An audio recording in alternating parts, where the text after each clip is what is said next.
Olá, meus queridos, que a graça e a paz do nosso Senhor esteja com os irmãos. Vou guardar aqui que os irmãos possam acessar a nossa aula para nós darmos início a esta aula. Que o Senhor venha, melhor dizendo, abençoar a sua casa, a sua família, o seu lar. O Senhor venha nos dar graça nesses momentos difíceis, momentos trabalhosos, momentos de tribulações, mas nós estamos firmados na rocha que é Cristo e seguimos adiante, seguimos em frente.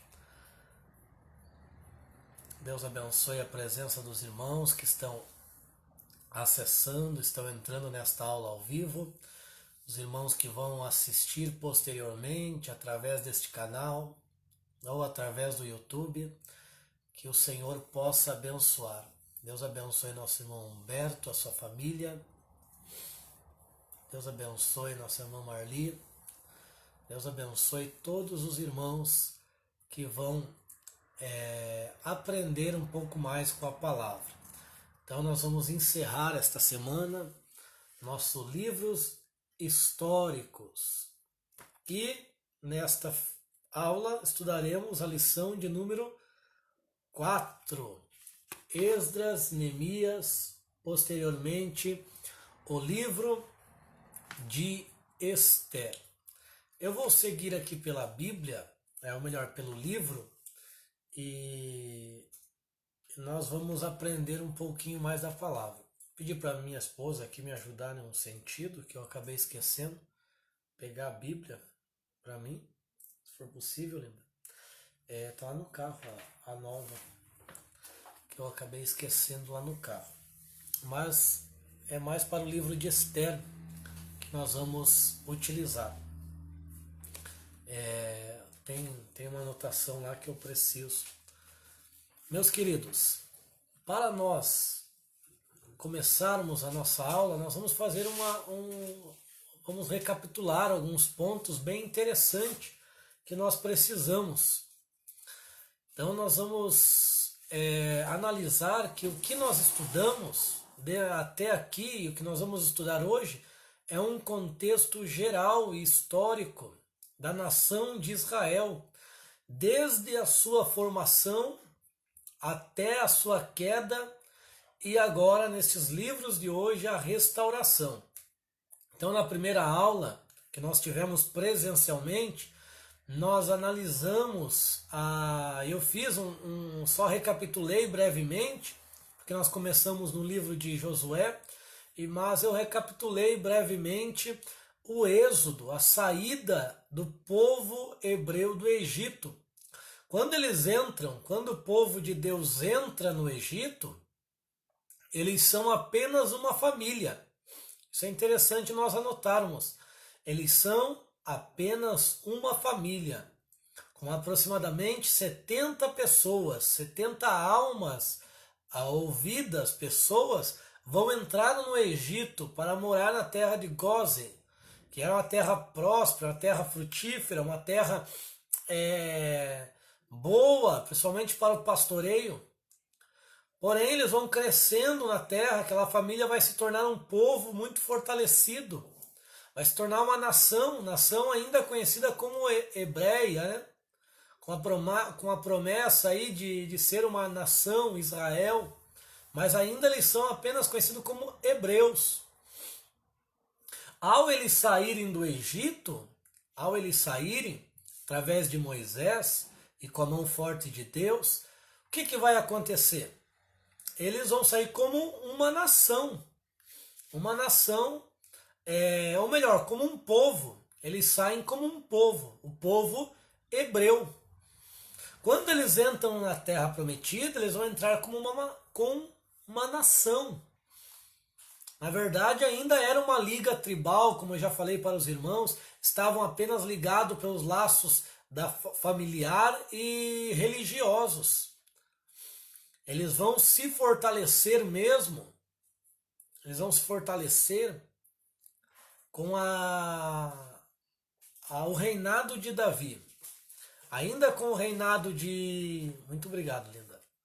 Ainda com o reinado de Saul, eles não conseguem se fortificar como nação, mas com Davi, eles se fortalecem grandemente. Então, nós temos aí um povo formado, o povo israelita, o povo de Israel, a nação de Israel. Deixa eu só ver aqui. Então nós temos a nação de Israel, o povo escolhido, a nação eleita por Deus para transmitir, né, para ser sacerdotal. Não sei se eu vou encontrar aqui. Vamos ver. Eu já vou deixar separado.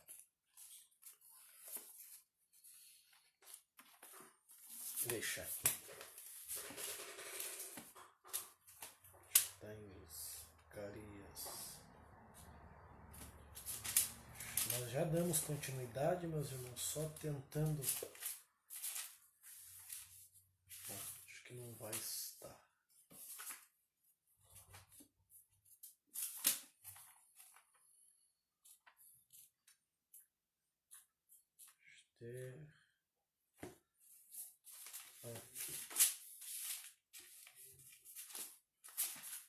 Depois a gente analisa. Então eles, desculpa só essa interrupção, vamos continuar aqui, irmãos. Então eles se fortalecem no reinado de Davi, como uma nação. Davi consegue unificar. Aproveitando aqui essa pausa, Deus abençoe a irmã Silvani, irmão Ezequias, Deus abençoe vossas vidas. Passa por aquele período, né, anterior a isso, passa por aquele período de juízes, aquele período onde eles vão estar em apostasia dentro da terra e Deus vai ter que levantar os juízes para poder julgar a Israel e Israel andar no caminho do Senhor. Só que eles não têm uma firmeza, eles voltam a cair, a pecar, porque cada um andava conforme os seus olhos.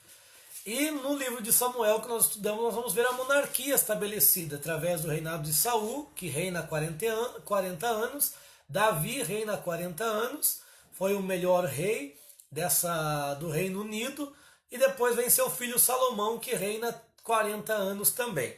Então o Reino Unido, o Reino Unificado, que é Israel na sua totalidade, as 12 tribos, só terá esses 3 reis, Saul, Davi e Salomão. Posteriormente a Salomão, nós estudamos o livro dos reis, livro de crônicas, que nós vimos a queda através de Roboão, as 10 tribos do norte não se conformando com o estilo de reinado já de Salomão e principalmente do seu filho Roboão, que queria ser pior ainda, queria ser mais duro. Então o reino vai se dividir. Nós vamos ter diversos reis no reino norte. E aqui nós já estamos falando da queda de Israel, né? Israel dividida. Isso aqui foi a primeira queda de Israel, quando houve a divisão, o cisma, né?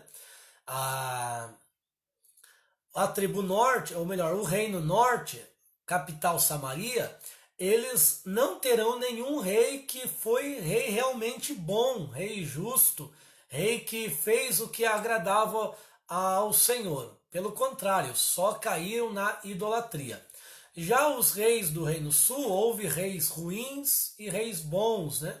Como Josafá, como Ezequias, como o rei Uzias, como o rei Josias. Então, alguns reis nós tivemos que foram um marco para Israel, promoveram reformas, promoveram avivamentos, resgataram a lei do Senhor. Porém, esses avivamentos, eles não eram, vamos dizer assim, sólidos, eles não eram permanentes, eles eram superficiais. Logo em seguida, vinha reis ruins que acabavam desviando o povo, os profetas desviados, sacerdotes corrompidos. Então, nós vemos que Judá ficará oscilando entre justa e andando justamente diante de Deus, e também andando em pecado. Qual que foi o juízo de Deus sobre essa nação, a nação de Israel no total? O Reino Norte, em 721, 722, ele será levado ao cativeiro, né? Ele será destruído pela nação assíria. E a Assíria, ela misturou a raça, né? Ela pegou uma família, homens, jogou lá em outro lugar que eles estavam comandando, pegou as mulheres e misturou com um da sua família, sua terra.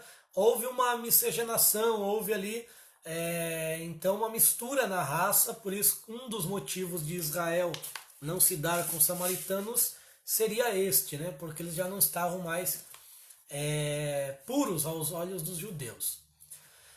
Deus abençoe também nosso irmão Anderson, irmã Isa. Deus abençoe pela presença dos irmãos na aula.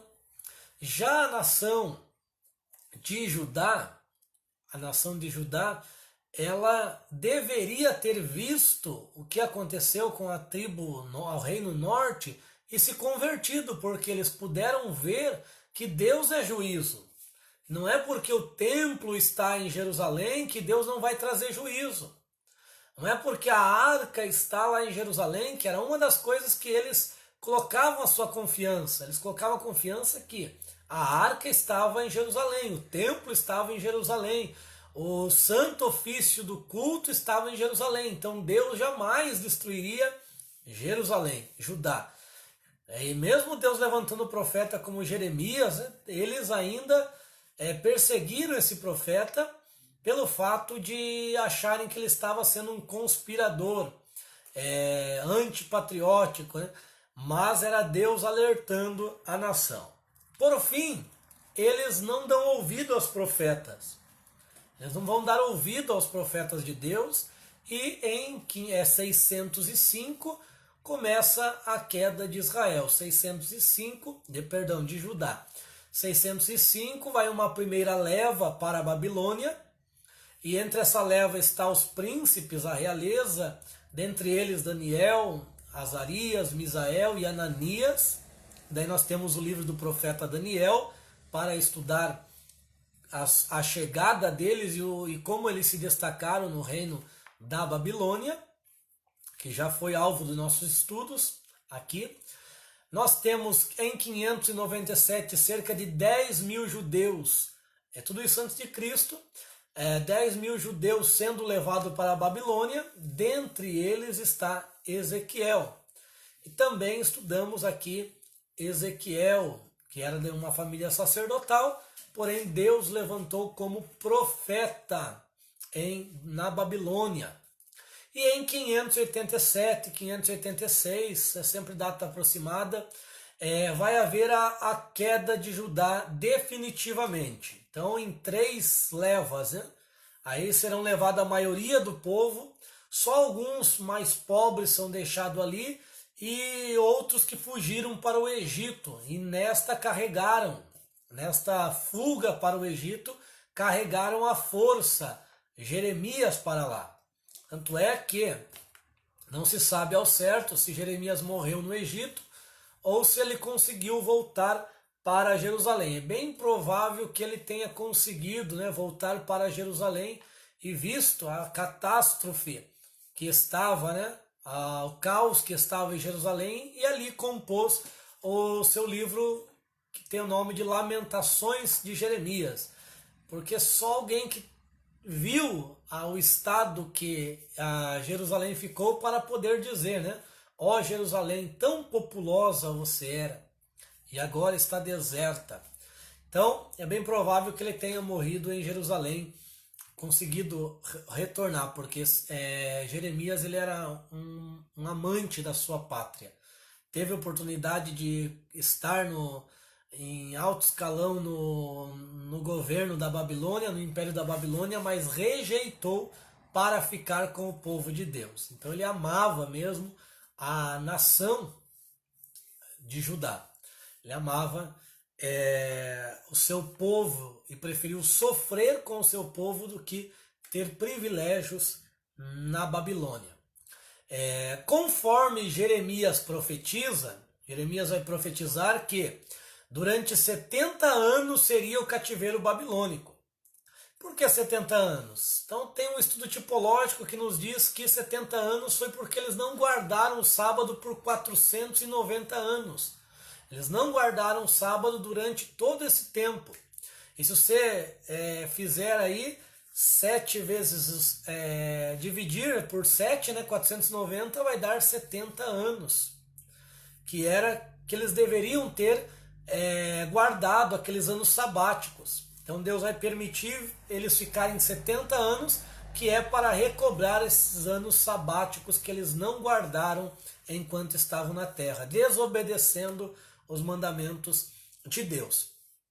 E, inclusive, Jeremias vai dizer no capítulo 29 do seu livro que ainda que outro profeta, ou algum sonhador, ou alguém com alguma visão de que dissesse que Deus iria trazer eles para Jerusalém antes de cumprir os 70 anos, este seria mentiroso. Este seria mentiroso. Então, eles ficariam 70 anos na Babilônia. E isso cumpriu-se perfeitamente. Passa o reino do Império Babilônico e entrará o reino dos Medo-Persa. E existia uma palavra profética proferida por Isaías, que foi escrita cerca de 150 a 200 anos antes do nascimento de Ciro, que dizia que Ciro iria libertar o povo de Deus, que era o pastor, era o ungido de Deus que traria libertação. Daniel, ele estudou as profecias do profeta Jeremias e entendeu que estava próximo o tempo e animou o povo a se preparar. E também é bem provável que ele tenha sido um dos que estiveram ali clamando ao rei Ciro, mostrando os pergaminhos antigos e reivindicando, né, a benevolência de Ciro para deixar o povo voltar. E Ciro entendeu, né, foi movido por Deus, e inclusive aqueles vasos de ouro que Belsazar pegou para blasfemar naquela festa com seus maiorais, e foi naquele momento que Deus dividiu o seu reino, né? Aquela palavra mene, mene, tekel, parsim, pesado foste achado em falta, hoje é dividido o seu reino. Aqueles vasos, aqueles utensílios que eram caríssimos de ouro, Ciro não quis ficar com ele, não quis usurpar. Ciro devolveu tudo o que pertencia ao trono, ao templo. Então, vamos entrar neste contexto agora. Toda essa introdução que eu fiz foi para nós entender um pouco da história de Israel. E agora nós entramos nos livros de Neemias, Esdras e Ester dentro deste contexto. Contexto persa, um contexto medo-persa, porém os persas sobressaíram aos medos. E todos esses livros nós vamos entender que é este contexto. Vamos lá, irmãos, pegue um livro na página 83, dá um tempo aí para os irmãos pegarem o livro, página 83. Esses livros, eles vão tratar sobre a restauração, a reorganização e a reforma de Israel.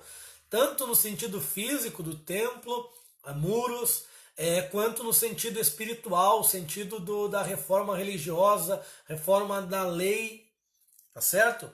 Então esses livros, o comentarista coloca aqui que é a continuação de Crônicas, porque se você analisar, Crônicas vai terminar ali com a queda, né? Vai terminar com a queda de Judá. E agora nós vamos ver o retorno. Assim como a queda foi em 3 levas, nós veremos aqui que o retorno para Judá também foi em 3 levas. Posteriormente, estes livros, no cânon hebraico, esses livros estavam juntos, depois eles foram divididos. Um terço desse livro é escrito em hebraico, outro aramaico, né? Livro de Esdras, mais precisamente, tem partes em hebraico, partes em aramaico. É bem provável que Esdras tenha escrito esses livros, esses livros finais, porque Esdras, segundo algumas fontes, ele foi o que reescreveu toda a Bíblia, porque como os pergaminhos envelheciam, e antes dele começar a ensinar, começar a mostrar que ele estava com os pergaminhos, ele tinha ficado consigo estudando, meditando cerca de 40 anos. Então observa a preparação de Esdras, ele fica 40 anos com aqueles rolos antigos que chegou até ele, porque ele é da família dos levitas, então chega até ele é um daqueles que se torna escriba, ou seja, ele é o copista, é o que faz novos pergaminhos, né? Quando aquele está inútil, quando é inutilizável, ele refaz junto com vários companheiros. Então, 40 anos ele fica tendo acesso a esses pergaminhos, estudando, para se posteriormente ensinar, posteriormente ele se colocar diante da nação. Então, observe, irmãos, como é importante o preparo. O nosso preparo ele tem que ser grande. Tem gente que se prepara 3 anos para um ministério de 10 anos. Jesus se preparou 30 anos para um ministério de 3 anos apenas. Então, o nosso preparo tem que ser maior do que o nosso ministério. Você observa um atleta, a Bíblia fala que nós temos que ser como um atleta. O atleta ele se prepara um ano inteiro para uma competição que vai durar alguns minutos, dependendo da modalidade que ele vai competir. Então nós temos que nos preparar constantemente para a obra que o Senhor nos escolheu. Vamos ver os propósitos desse livro. Eu vou seguir pelo livro aqui, irmãos, pelo fato de ser mais fácil para nós aqui podermos acompanhar. Eu não achei as notações que eu queria, não sei se eu tirei daqui. Quer tentar achar? Aqui, eu achei. Para depois passar para eles. O primeiro propósito desses 2 livros, nós vamos estudar esses 2 livros juntos. O primeiro propósito é mostrar que Deus cumpre as suas promessas. Deus cumpriu a promessa que fez ao profeta, através do profeta, principalmente Jeremias. Então observa aqui que interessante. Nosso Deus é um Deus que cumpre as promessas. Não importa quantos anos passem, aquilo que Deus nos prometeu, Ele irá cumprir. Deus falou, o povo ficará 70 anos. E foi exatamente. Lá em Gênesis, Deus falou, o povo vai ficar 400 anos em terra, peregrinando em terra estranha, né? Será escravizado por uma nação. E ao fim libertarei eles. Já expliquei para você o contexto de Moisés, né? Que houve um atraso ali de 30 anos, por causa de uma iniciativa fora de forma precipitada de Moisés ao matar o egípcio, mas Deus cumpre a sua promessa. Nós às vezes atrasamos o que Deus tem para nós, mas Deus cumpre conforme a sua vontade. Nós temos Deus falando que viria um que seria que esmagaria a cabeça da serpente, da semente da mulher. Então nós vimos que isso se cumpriu. Tantos outros textos que nós vimos, inclusive através de Moisés, que se o povo não obedecesse os mandamentos, Deus dispersaria por toda a terra. E olha aí, a nação está toda dispersada por toda a terra. Tem judeu, tem israelita em todo canto deste mundo. Então Deus cumpre as suas promessas. Outro propósito aqui é que Deus levantou grandes homens para realizar a sua obra. Os planos de Deus triunfam sobre os projetos do inimigo. Deus levanta Ageu, Zacarias, Deus levanta Neemias, Deus levanta Esdras, Zorobabel, Josué. Então Deus levanta os seus escolhidos para realizar a sua obra. Talvez você diga, né, ou a gente pensa, nossa, mas como o povo está fraco, está precisando, mas Deus ainda está levantando homens e mulheres para a sua grande seara. E o mestre nos ensinou para nós orarmos, porque a seara é grande, mas os ceifeiros são poucos. Deus levanta, e que Deus nos levante nesses dias difíceis, nesses dias trabalhosos que nós estamos vivenciando, que Deus nos levante para fazer a diferença nesta terra, para ser um porta-voz da sua palavra. Vamos mais adiante. Interessante que cada um dentro dos seus propósitos, né? Deus levantou aqui profetas, Deus levantou sacerdotes, Deus levantou governadores, cada um dentro do seu chamado. Vamos ver o contexto histórico aqui, eu já estou explicando para os irmãos, né? Que eles estão aqui, que eles foram levados cativo, que agora é o reino persa que está no comando. Esdras e Neemias estão como escravos destes governos. E vamos ver as 3 levas aqui, ó. O retorno do povo escolhido se deu em 3 etapas diferentes. Olha lá, a primeira etapa foi o mais numeroso, cerca de 50.000 judeus retornam. Isso em 538, sob a direção de Zorobabel, quando o Ciro proclamou o edito, né, decretou aquele edito permitindo os judeus retornarem para a sua terra. Nós já vamos ver onde que está escrito isto. E cerca de 50.000 retornam. Quem são esses que retornaram? Quem foram aqueles que retornaram para a terra? Porque tem um detalhe muito, muito interessante aqui, irmãos. Eles vão voltar para a terra, mas a terra não estará fértil mais. A terra não estará produtiva. A terra não estará boa, a terra estará com pessoas sobre ela, porque 70 anos. Deixa um terreno vazio aí para ver se alguém não invade hoje em dia, né? Estão invadindo tudo. Então, invadiram aquelas terras, tomaram conta delas. O que o povo teria que fazer agora? Teria que batalhar novamente pela sua terra. Teria que lutar. E um ponto interessante, muito interessante, que nós temos que atentar. A terra, ela não é fértil porque é uma terra especial. Ela é fértil por 2 motivos. Uma, é Deus que está sobre ela, é Deus que tem um projeto sobre ela. Segundo, é por causa do povo que está nela. Observa, quando Deus disse assim, ó, Abraão, sai da tua terra, da tua parentela, e vai para uma terra que eu te mostrarei. Agora eu pergunto para os irmãos aí, os irmãos respondem para si mesmo. Para si. Deus prometeu para Abraão uma terra boa, uma terra fértil, uma terra que mana leite e mel? Se a tua resposta foi não, está certo. Deus só falou, eu vou te mostrar uma terra. Sai desse meio que você está. Tanto é que quando Abraão chegou na terra de Canaã, a Bíblia vai dizer que havia fome naquelas terras. Ora, se uma terra que está em fome, passando por fome, ela não é próspera, ela não é boa. O que Abraão fez? Ao invés de Abraão confiar porque a bênção não estava na terra. Abraão pensou que a bênção estava na terra. A bênção estava em Abraão. O que Deus disse para Abraão? Abraão, sê tu uma bênção. E eu abençoarei através de ti todas as famílias da terra. Então a terra só se tornou fértil, só se tornou boa por causa de Abraão que esteve ali. Mas Abraão não tinha entendido isso ainda. Então o que Abraão fez? Desceu para o Egito e lá houve grandes problemas.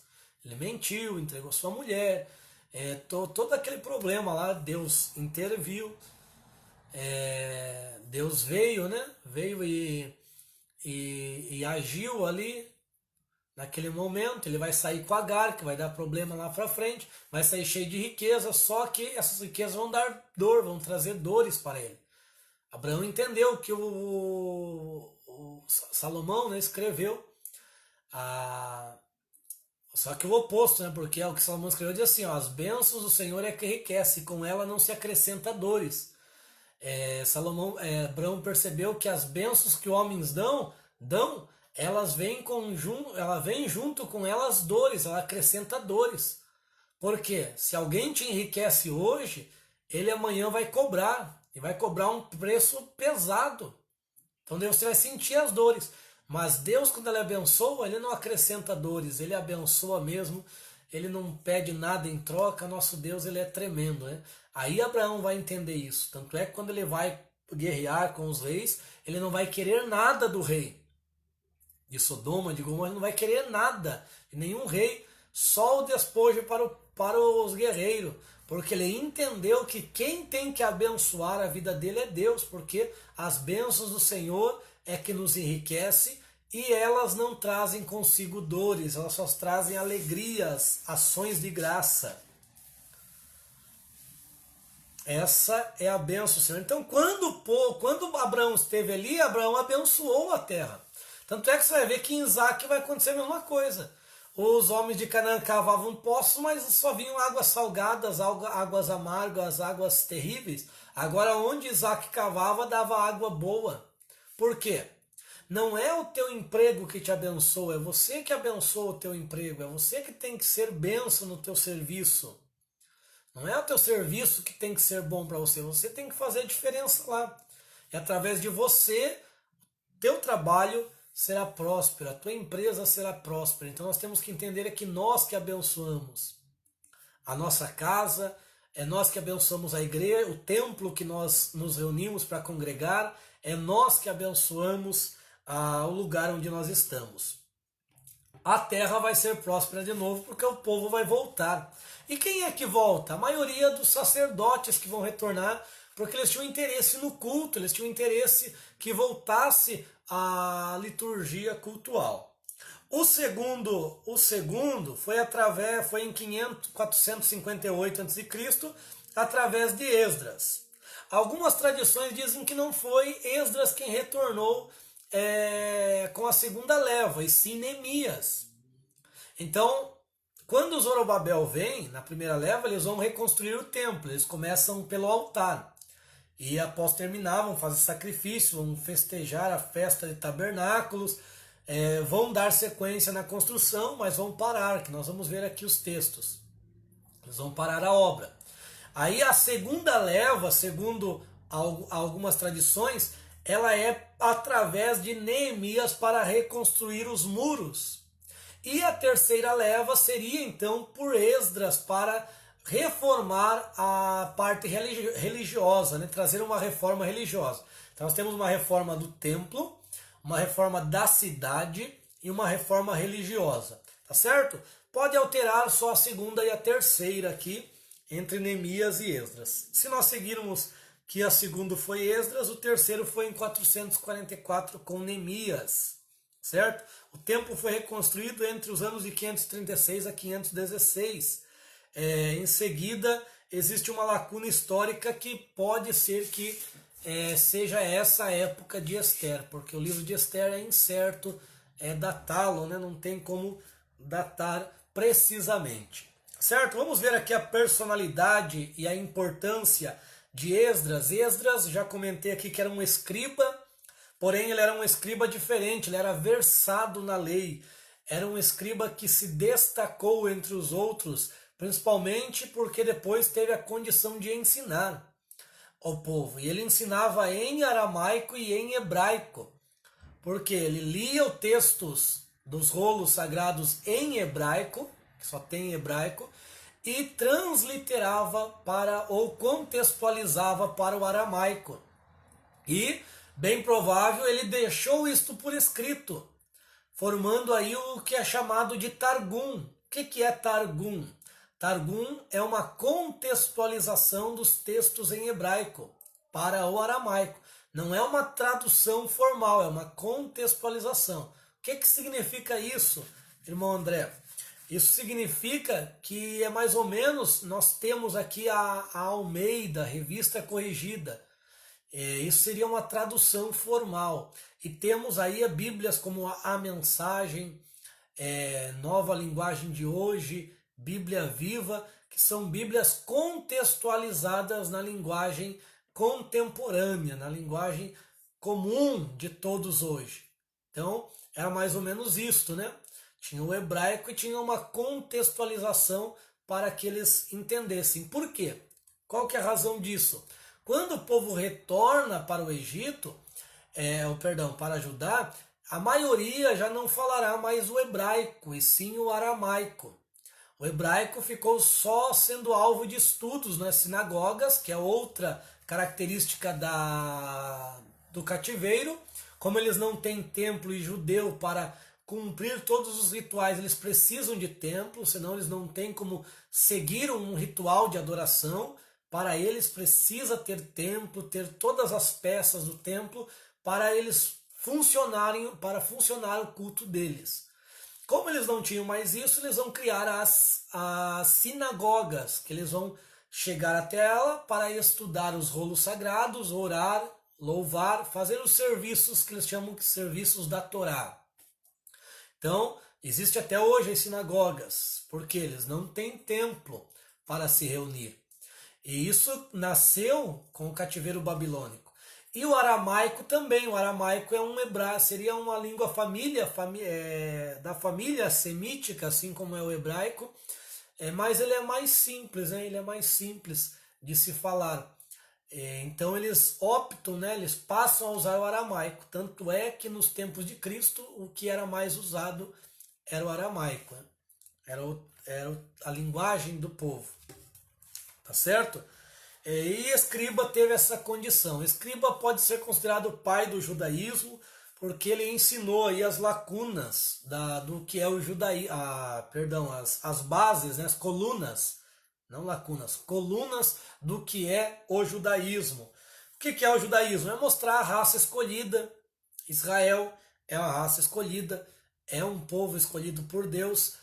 Então ele mostrou isso, ele leu a lei, ele interpretou a lei para o povo mostrando isso, ele ensinou a lei de Deus e o templo. Então ele ensinou aí essas três ideias centrais do judaísmo para o povo. E também ele é aquele que compilou todos os escritos, né? É bem provável que ele tenha feito a última compilação do livro de Salmos, por exemplo, que alguns dos homens de Ezequias já tinham feito, um pouco ele também fez. Alguns atribuem a ele os escritos de crônicas, os escritos de reis, a Esdras também. Então ele foi uma pessoa realmente extraordinária, um escriba realmente extraordinário. Aqui nós vamos ter no final da página 84 o que eu comentei aqui sobre Ciro, que era o pastor, o ungido que Deus escolheu para que o povo retornasse. Então já comentamos isso. Vamos agora para os textos da Bíblia. Só que acompanhando para ganharmos tempo aqui, porque essa parte histórica ela é necessária, todos os 38 minutos de aula já, comentando com os irmãos o fundo histórico, que é extremamente necessário para nós situarmos os escritos. Então todos esses escritos aqui agora são pós-cativeiro, certo? São escritos depois do cativeiro babilônico. Então nós temos aí livro como Esdras, Neemias, Ester, 3 livros históricos pós-cativeiro babilônico. E vamos ter 3 livros dos profetas menores também pós-cativeiro babilônico. Ageu, Zacarias, Malaquias. Então 3 dos livros históricos, 3 dos profetas menores foram os últimos escritos do cânon, né? Assim como crônicas, né? Também temos crônicas. No final, se nós pegarmos que Esdras escreveu crônicas e não alguém anterior ao cativeiro, então crônicas também entraria como pós. Mas é incerto a autoria de crônicas e a época que ele foi escrito. Aqui em Esdras, capítulo 1 e o capítulo 2, nós vamos analisar primeiro o capítulos 1 a 6, página 85, irmãos, da nossa apostila. Então nós temos no Esdras 1 o decreto de Ciro. Então o decreto permitia os judeus voltarem à pátria para reconstruir o templo. Então a proclamação dele está ali, ó, a primeira está escrita em hebraico e a segunda em aramaico. Já expliquei aqui porque o hebraico e o aramaico agora vão aparecer. Até então era proto-hebraico, né, o hebraico clássico, agora temos um hebraico também diferente, que é o hebraico depois do cativeiro babilônico, e teremos também o aramaico. E a promulgação do dito, né, foi publicada em hebraico por arautos enviados aos judeus no exílio. E a cópia aramaica foi arquivada. Ekbana, Batana, Acmeta. Está ali em 6.2, né, de Esdras. O edito persa foi cumprido, foi o cumprimento da profecia de Jeremias, que já falamos aqui de Jeremias 29. Os judeus que voltaram com Zorobabel está em Esdras 2. É interessante que tem ali uma cronologia de quantos, de qual tribo, né? Tem tudo ali escrito para os irmãos analisarem. Então Zorobabel será o governador, Judá não terá mais rei. Então após a queda não existirá mais rei em Jerusalém, só governadores. Isso é até uma profecia, né, de Deus acerca de Jeconias, que iria cortar a sua descendência. E o próximo rei de Israel, não é de Judá simplesmente, mas de Israel, o próximo rei será o rei dos reis, Jesus Cristo. Né? Até hoje eles não têm rei mais, agora é ministros, né? Eles não terão mais rei. Eles só terão o próximo rei, que é um Mashiach, o Messias. Certo? Então Zorobabel se tornará governador, ele é descendente da casa de Davi. Josué é o sumo sacerdote e eles vieram com ânimo, né? No início eles estavam com ânimo para construir, para restaurar, para voltar o culto novamente, porém desanimaram, né? Eles tiveram um fervor patriótico, fé, que comoveu o povo, mas vão ser barrados aí por conta da perseguição. A reconstrução do templo. Então nós temos no capítulo 3, os versículos até o 7, a reativação do culto. Então eles se esforçaram para construir. A primeira peça que eles tiveram a intenção de construir foi qual? O altar de bronze. Porque sem altar não tem sacrifício. Então o altar é necessário para que tenha sacrifício. E o sacrifício é necessário para que o povo se humilhe, se arrependa diante de Deus. Então sacrifício de holocausto, sacrifício pelo pecado, sacrifícios parciais, né, ofertas pacíficas são necessárias. É necessário o altar para isso. Então sem o altar não tem como se achegar mais próximo de Deus. E nós também temos um altar. Qual que é o altar? O altar é a cruz de Cristo. Porque a cruz de Cristo é que trouxe o sacrifício perfeito.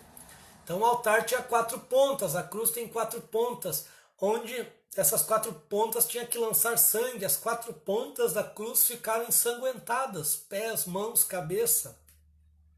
Porque Jesus é o sacrifício perfeito. Então sem Jesus não tem adoração, não tem como chegar perto de Deus. Por isso que ele disse, eu sou o caminho, a verdade e a vida, ninguém vem ao Pai a não ser por mim. Então eles restauraram e realizaram a festa de tabernáculos. Né? Por que tabernáculos? Porque tabernáculos é uma festa que fala de habitação, tendas, de habitar. Eles pediam para que Deus habitasse entre eles. E também era a festa que eles se humilhavam. Era a festa que não era uma festa de humilhação, era uma festa que eles tinham que ficar em cabanas para relembrar o tempo que eles peregrinaram no deserto. Também lembrando ali, no caso, lembrando quando eles dependiam de Deus através do maná e a água, porque eles estavam no deserto. A colocação dos fundamentos do templo, posteriormente eles colocaram o fundamento do templo e cantaram aí alguns salmos após concluir esta obra. Salmos semelhante ao Salmo 116, 136, que é aquele salmo que eu falei para os irmãos, que é um salmo de estribilho ou coro, né? Que tem um dirigente, um regente, que ele canta uma parte e o povo responde outra parte, né? Que até comentei lá que é a famosa chamada de ladainha, né? Que é aquela repetição, como é o Salmo 136. Ladainha é um termo católico, tá certo? Que popularizou aí, né? Quando a pessoa está falando muito, você fala, esse daí só fala ladainha. É por causa dessa cultura católica. Se você pegar uma Bíblia católica, por exemplo, você vai ver lá Salmos 103, Salmo de ladainha, estará escrito na epígrafe deles. Capítulo 4 de Esdras vai mostrar a oposição ao trabalho. Quem que se opuseram ao trabalho da reconstrução? Tivemos samaritanos, depois nós vamos ver quem, né? Mas em todos os lados teve oposição, para nós observarmos de todas as formas virá oposição. Então do norte veio a oposição dos samaritanos, do oriente veio a oposição de Amon, dos árabes ao sul vieram de Gezen, e ao oeste das cidades de Asdod. Então de todas as 4 direções vieram oposição, mostrando, irmãos, que nós teremos oposição de todo lado. Olha aí, ó, quantos que nós temos aí no nosso curso hoje? Nós começamos aproximadamente com 30 alunos. Vieram primeiras dificuldades, né, que podemos dizer que seriam as dificuldades do norte, né? Não tenho tempo, eu vou fazer outra coisa, eu não quero mais isso, eu vou fazer... Isso é uma oposição, irmãos, que nós não permanecemos, não faz com que a gente permaneça até o fim. A gente coloca pretextos, vem essas dificuldades e nós não priorizamos a palavra de Deus, priorizamos outras coisas. Aí vem o restante, né? É pandemia, é decreto, é isso, é aquilo. Mas nós temos aqui 6 valentes, né, na nossa aula, até mais, né? Que às vezes estão reunidos juntos assistindo essa aula. Depois teremos outros valentes que vão assistir, mas não ao vivo, vão assistir no YouTube, mas estão firmes, estão fortificados, não renunciaram, não pararam a obra, não desanimaram. Você vai ver que lá no futuro isso aqui vai ter efeito na tua vida. Porque eu jamais pensava em dar aula, jamais. Eu não queria, o meu objetivo era aprender a palavra para pregar. Não queria dar aula, mas hoje eu prefiro. Até... Por que eu estou fazendo essas aulas aí, irmão? Justamente por isso, porque eu gosto de dar aula. É estranho, né, dar aula aqui sem ver os irmãos. E principalmente o meu celular, não sei o que aconteceu, acho que é eu que não sei mexer, não consigo ver comentário de nada. Então, tenho até medo de mexer aqui e paralisar tudo aí, estragarmos a aula. Então seguimos assim mesmo. Depois eu vejo os comentários dos irmãos, curto ali, para os irmãos verem que eu passei por eles, tá certo? Então por conta dessas perseguições, a obra vai ficar de 14 a 16 anos parado, eles vão desanimar. E vão dizer, acho que não é o tempo mesmo, Deus não quer que a gente construa agora. E não é a mesma desculpa de hoje, está ali em itálico. Certamente não é da vontade de Deus que edifiquemos agora. Irmão, eu vou parar de fazer isso porque não é da vontade de Deus agora. Quem sabe lá na frente Deus tem esse propósito comigo. Daí eu volto a fazer o curso. Daí eu volto a tocar na banda aí da igreja. Daí eu volto a fazer isso. Mas, irmãos, isso aí são as oposições que vêm sobre a nossa vida. Não é que Deus não quer que a gente faça, são as oposições e nós cedemos a elas. Olha aí, de 14 a 16 anos, Deus vai ter que levantar profetas, como nós vamos ver aqui, ó. A reconstrução é iniciada e concluída em Esdras 5 e 6. Mas Deus primeiro tem que levantar o profeta Ageu. O profeta Ageu vai profetizar. Depois de 3 meses que acaba o seu ministério profético, vem Zacarias e profetiza também. Então Ageu vai profetizar da seguinte forma: sabe por que vocês constroem, vocês comem e não se saciam, bebem, estão sedentos? Os que são assalariados é como se colocassem em um saco furado, né? Um saquetel furado. Vocês não têm nada, estão em falta, é porque vocês esqueceram a obra de Deus, estão buscando os vossos próprios interesses. Então ele deu uma chacoalhada no povo e disse: esforça-te, Zorobabel, a liderança primeiro, esforça-te, sacerdotes, que é Josué, esforçai-vos, ó todo o povo, porque o Senhor fará com que a glória desta última casa será maior do que a glória da primeira.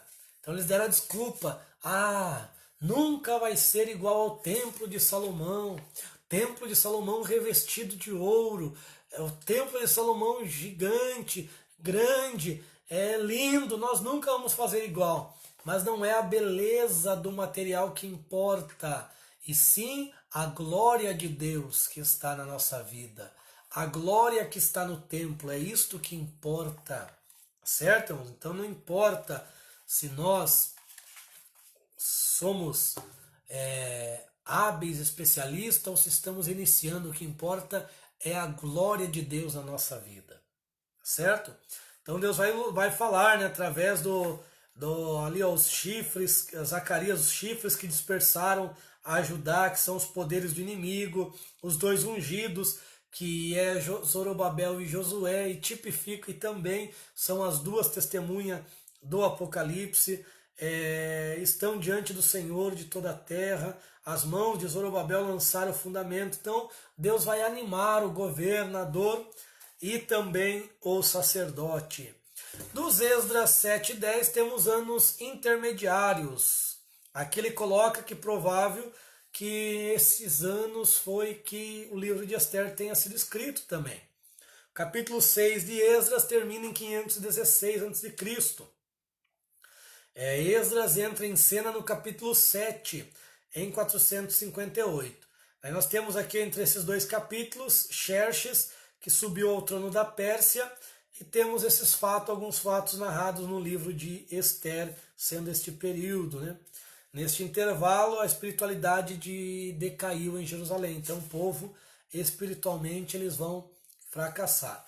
E qual que é a missão de Esdras? Esdras, ele era um homem de oração, era um professor responsável e trabalhava para divulgar a lei. Olha que interessante esse texto. Esse texto eu acho interessante. Mas antes ele vai conseguir com que o judeu se torne o povo do livro, e tem esse título, né? Ele vai ser o escriba diligente na lei, versado nos mandamentos, erudito na lei. Irmãos, que nós possamos nos tornar, né, eruditos na palavra. Isso aí só Deus para fazer conosco, né? E a gente começa assim, passo a passo. Olha o texto, e é o êxito de Esdras e que devemos fazer. Capítulo 7, versículo 10. Se quiser acompanhar pela Bíblia, fique à vontade. Olha só, Esdras tinha disposto o coração para buscar a lei do Senhor, e para cumprir, e para ensinar em Israel os seus estatutos, seus juízos. Olha aqui o tripé que nós precisamos ter, né? As três características que nós precisamos ter para obter êxito. Nós temos que buscar na palavra de Deus para nós primeiro. Então ele buscou para quê? Para ele aprender a palavra. Mas não apenas aprender, ele queria também cumprir a lei. Então ele procurou cumprir a lei. E depois ele não quis ficar só para ele, sendo conhecedor e ficar só para ele. Ele quis ensinar a lei. Então o que os irmãos estão fazendo? Os irmãos estão aprendendo nesse curso para cumprir. E depois também você tem que ensinar o teu próximo, aqueles que são mais fracos na fé. E capítulo 9 de Esdras, nós temos o sofrimento e a oração de Esdras. Após 5 meses, Esdras começou a ver fruto dos seus ensinos, através de Secanias. Secanias entendeu que eles haviam casado com mulheres estranhas, se corromperam. Secanias era o líder nesse tempo, era o chefe nesse tempo, era um dos cabeças, né, aqueles que influenciavam a nação. Então eles reconheceram, está lá no capítulo 9 e capítulo 10, né? Capítulo 10, 7, se não me engano, que eles vão dizer, no tocante a isto, ainda há esperança para Israel, mas isso custou um preço para eles. Eles tiveram que dispensar as esposas e se arrepender. Então não foi só um arrependimento de lábios ali, né? Ali foi um arrependimento completo, que eles dispensaram as suas mulheres. Isso não foi fácil para eles, imagine você viver tantos anos com o esposo, com a esposa, e por um mandado da lei de Deus, vamos dizer assim, você ter que separar-se. Então foi duro, não foi fácil não. Foi difícil para eles fazer isso. Mas para cumprir a vontade de Deus, eles se humilharam diante de Deus. Agora nós vamos para o terceiro regresso, né, seguindo aquela ordem que nós lemos, que está no livro de Neemias, agora já é Neemias. Neemias comissionado por Artaxerxes, aqui ó, páginas 89. Então, Neemias 1 vai mostrar a Hanani, né, Hanani vindo, seu irmão, e dizendo como que estava Jerusalém. Jerusalém estava em caos, ele disse, Jerusalém está com os muros queimados, o povo está em pobreza. O que Neemias vai fazer? Vai orar e ficar em jejum, pedindo perdão pelos pecados do povo? Não, ele disse assim, ó, Senhor, perdoa os nossos pecados, nossos pais, nós pecamos. Então ele se colocou no lugar do povo pecador. E ele vai se apresentar diante do rei, capítulo 2, ele vai estar meio melancólico, meio triste, e ele nunca esteve diante do rei assim, e isso era uma falta grave, porque ele era aquele que servia, né, o rei, vinho, e ele tinha que estar sempre alegre, porque o sinônimo de vinho é alegria, né? E o rei percebeu a sua tristeza. O rei percebeu a sua tristeza e perguntou para ele o que estava acontecendo, e ele vai expor e vai pedir ao rei, vai interceder ali para o rei, e o rei vai realmente abençoar a Jeremias. Olha ali, ó. Ele não teve tempo para pronunciar uma oração longa, essa oração foi breve. Como resultado, o rei enviou para Jerusalém como governador com amplos poderes para reconstruir. Ao contrário de Esdras, ele aceitou escolta porque ele sabia que poderia ter perigos, e pediu cartas também, né, para o rei, para todos os governadores, para ele saber que ele estava a mandado do rei. Neemias anima o povo a reedificar. Então quando ele chega ali, a primeira coisa que ele vai fazer é, aqui ele coloca descansar, mas não é descansar não. Ele falou que no descanso ele percorreu a cidade, mas não foi descanso ali, foi estratégico. Primeira coisa que Neemias faz quando chega ali, ele não toca a trombeta em Sião, dizendo, ó, vim aqui para reconstruir. Não, ele foi inteligente, ele foi dar uma volta em toda a cidade para ver como que estava a situação, onde que estava mais precário, para depois animar o povo a construir. Então o que ele fez aqui?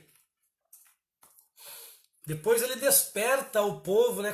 Quando os inimigos percebem que estão reconstruindo novamente, o que acontece? Novamente vai levantar problemas. Olha lá, a parte B, na página 90 aqui, irmãos, do livro, na B, diz assim, a determinação firme de perseverar na obra causou inveja nos inimigos, Sambalate, Tobias e Gesem.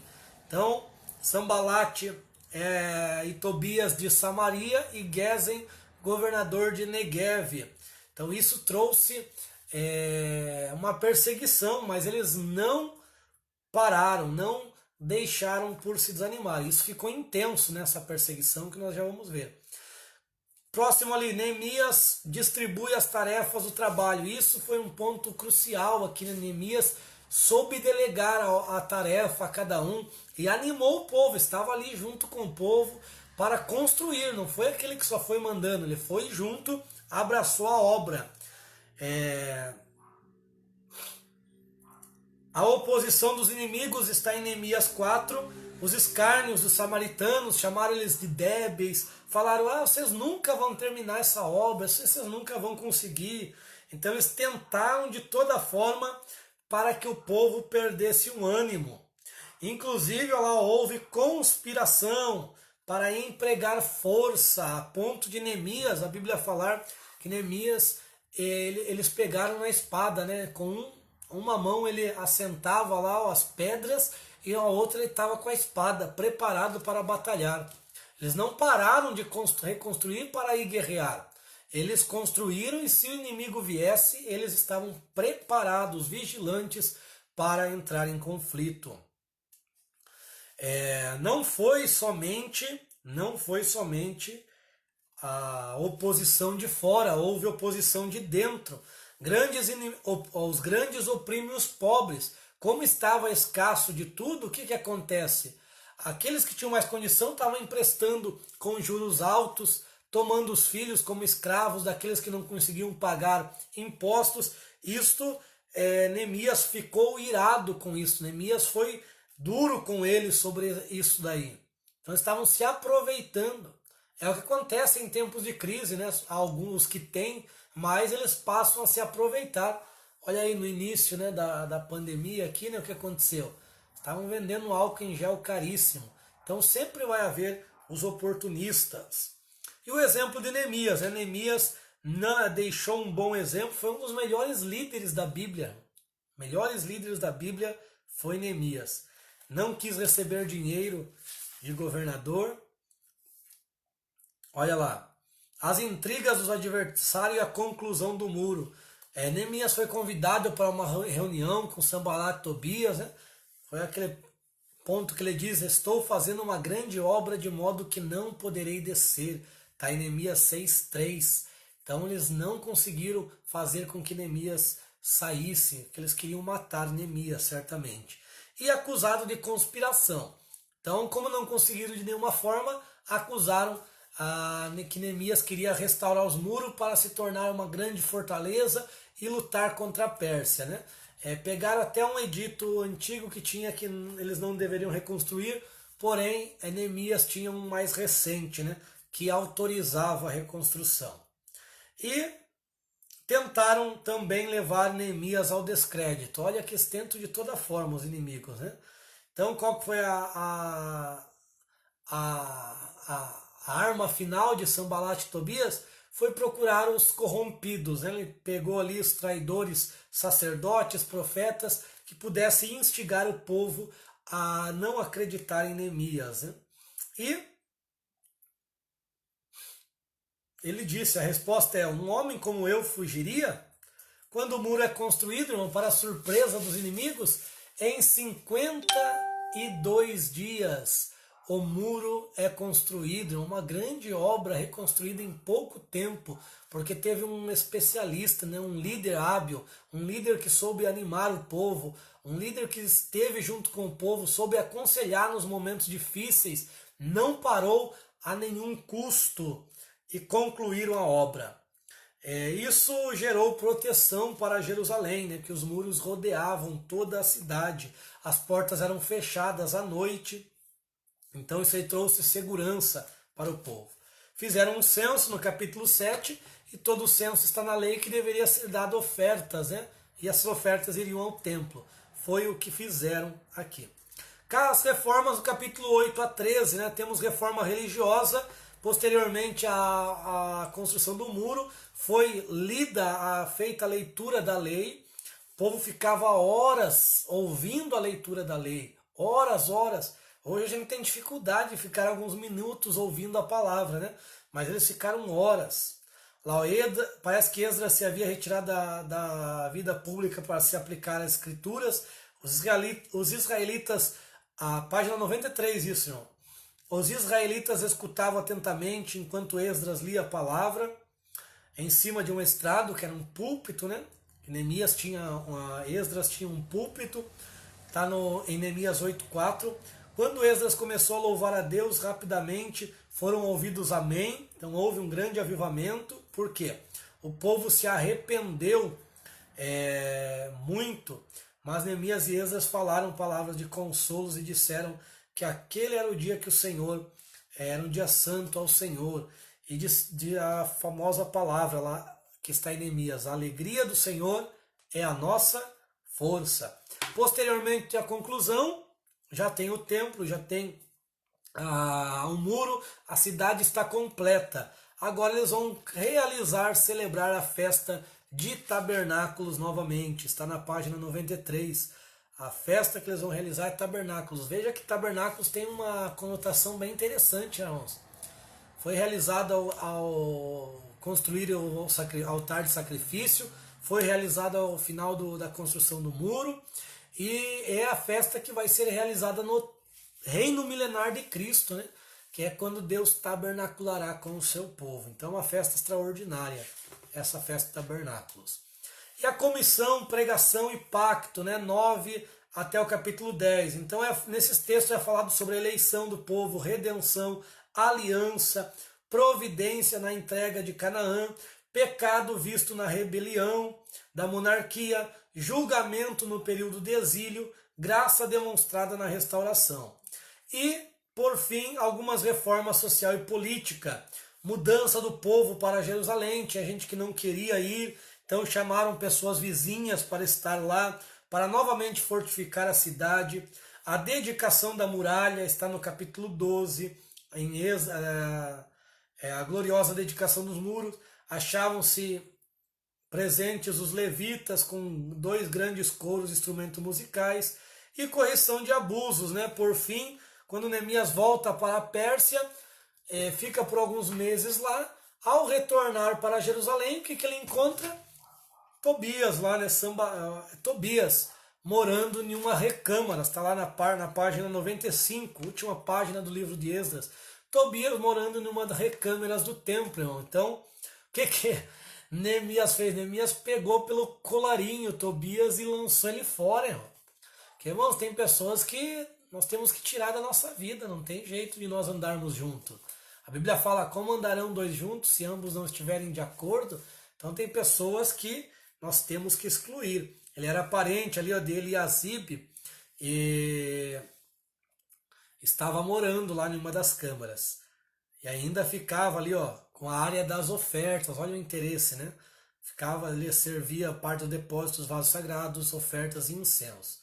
Então, restabelece a coleta dos dízimos para os levitas, e restabeleceu o dia do sábado como descanso, e fez com que os que haviam se tornado parente dos pagãos repudiassem a sua mulher, como nós já vimos ali, né? O mesmo contexto de Esdras, né? Que aquelas mulheres estrangeiras deveriam se retirar, certo?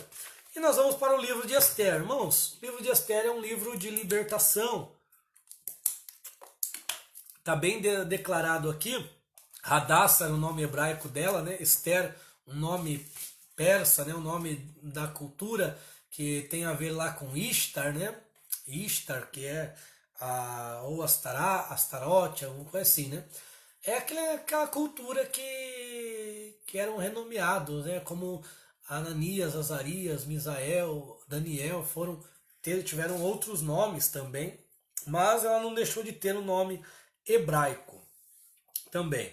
Então o livro começa com um banquete que Assuero deu para os seus maiorais, uma festa de dias, né? Uma festa de muito longa, né? Uma grande festa. Depois ele faz uma outra festa ainda. Vasti não quis se apresentar diante do rei e dos seus maiorais. O que aconteceu? Ela vai ser tirada do reinado, não só tirada, né? Ela vai ser morta, né? Porque naquela época não tinha essa daí de divórcio pacífico, né? Ainda mais contra um monarca. Então, desobedeceu o monarca, morte, não tem conversa. Então, os judeus vão mostrar isso, vão ensinar isso, que Vasti foi morta.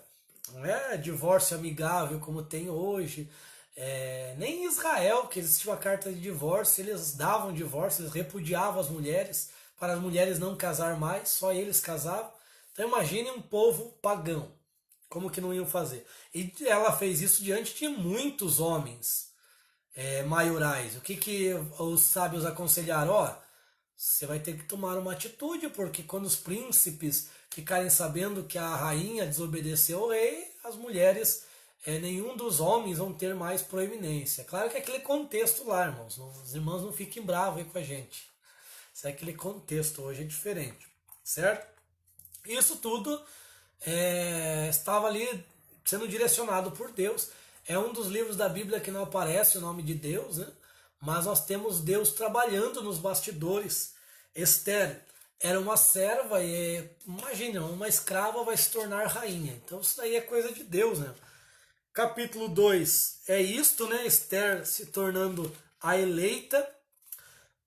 Ainda no capítulo 2, Mordecai ou Mardoqueu, ele descobre um complô contra o rei e não fizeram nada para o rei, para ele, né? Não abençoaram, não ajudaram.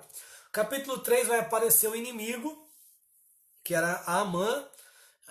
um inimigo terrível aí, principalmente de Mardoqueu, e Mordecai sempre ficava ali nas portas, assentado para saber notícia de Esther, para e nesse momento que ele estava ali sentado nas portas, nas escadas, é que ele descobre esse complô. E ele não reverenciava Amã, né? Ele não se dobrava como os outros se dobravam perante Amã. Isso causou uma grande ira em Amã, a ponto dele começar a planejar.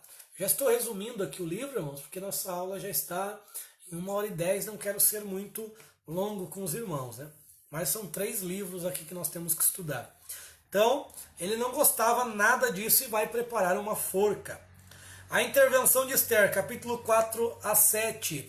Esther resolve intervir a favor do seu povo, então sabendo dos planos de Mardoqueu, de Amã, ele vai convidar Amã vai se sentir honrado. Amã é aquela pessoa que gosta de ser bajulado, gosta de estar sempre nas melhores posições.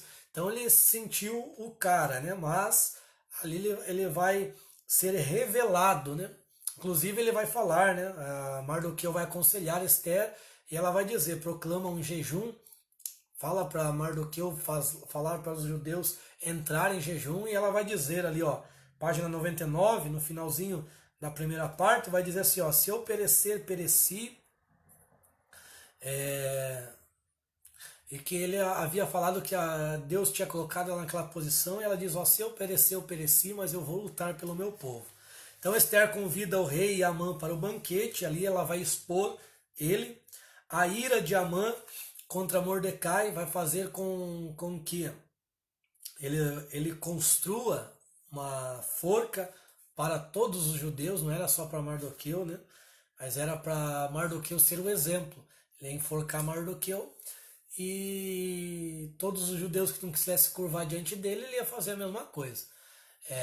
Ele não sabia que Esther era judia também. O rei honra Mardoqueu, porque uma certa noite o rei fica sem sono, ele vai ler as crônicas do seu reinado, não é as crônicas que temos na Bíblia, porque as crônicas da Bíblia é dos reis de Israel e Judá.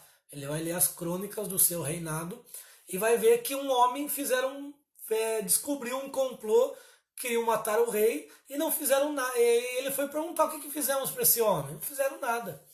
Aí ele vai chamar a mãe e diz, ó, eu quero honrar um homem, o que eu faço com esse homem?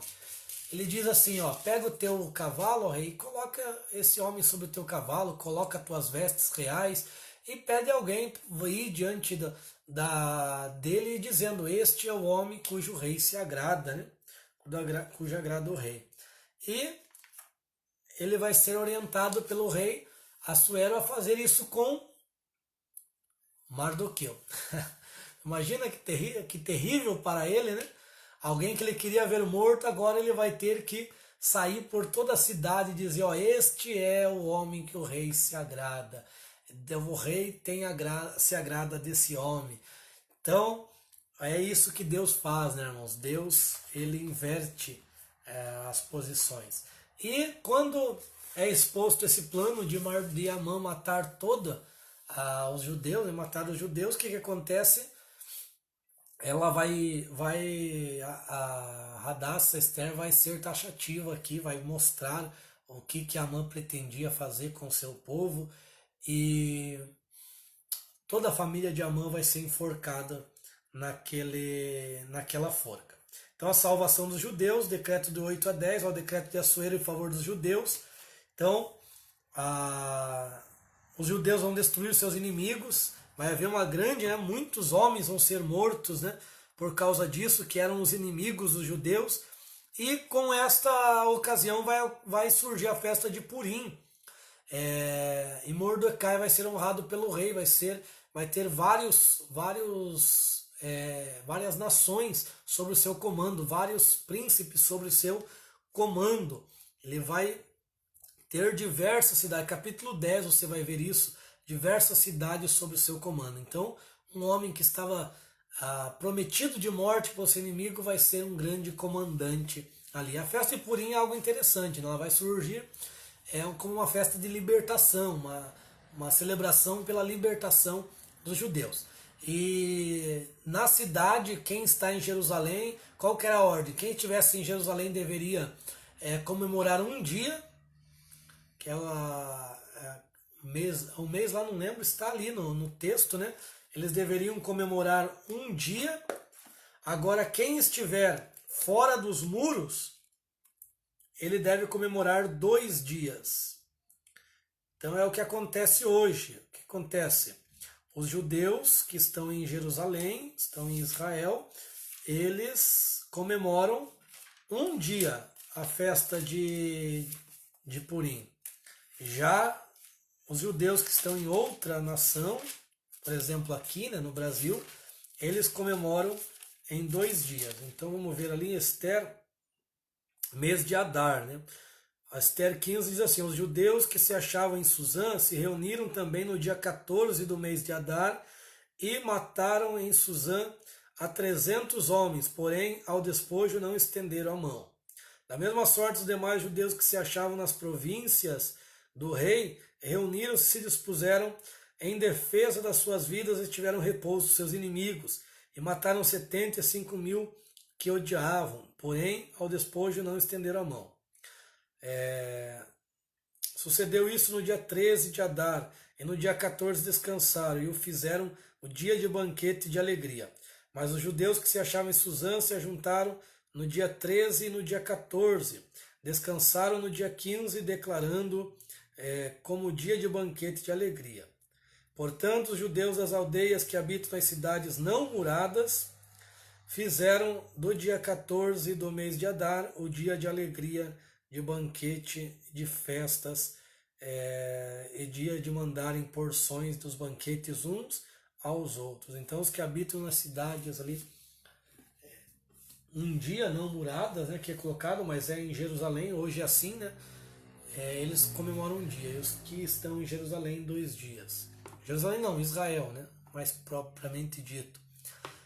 Outro ponto aqui, irmãos, outra visão que eu quero passar para os irmãos é um esboço que eu fiz aqui. Ó, no capítulo 1 de Esther nós temos uma visão panorâmica do palácio. O que significa isso? Porque você vai ver o capítulo 1 de Esther, tem uma visão descrevendo como que era o palácio de Assuero. O que isso significa? Isto é aquilo que Deus vai te dar. Então o capítulo 1 era o que Deus ia dar para Mardoqueu.